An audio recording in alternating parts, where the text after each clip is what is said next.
Hey guys, it's Daniel. Welcome back. At various points in the late 1980s, Layne Staley and Jerry Cantrell were living together at the Music Bank. The Music Bank was a rehearsal studio in Seattle where Layne Staley worked at for a period of time, and at one point, the Music Bank was raided by the Seattle SWAT team. Before I get into that, I want to share a bit more information about the Music Bank itself.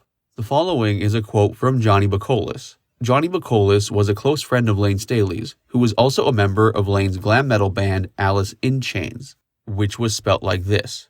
This quote from Johnny is about Layne and the Music Bank. Quote, "The Music Bank was open 24 hours.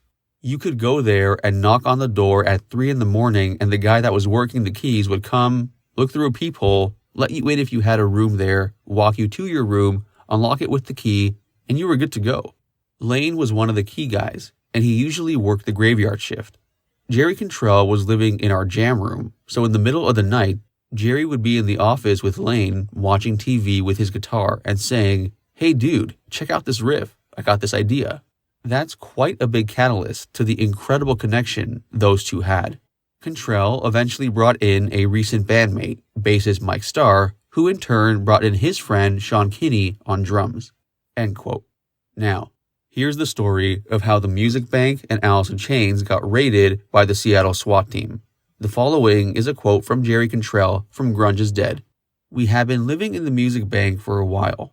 I paid for a demo that we did in a tree house on the side of a mountain. That's no joke.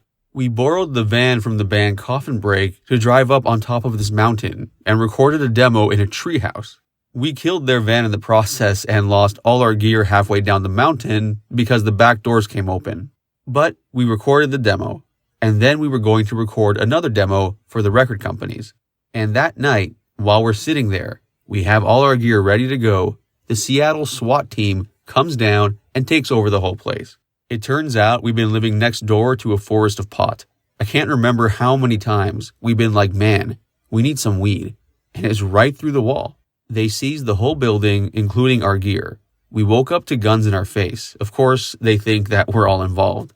We spent most of the night trying to convince the cops into, just check our gear. There's no drugs in here.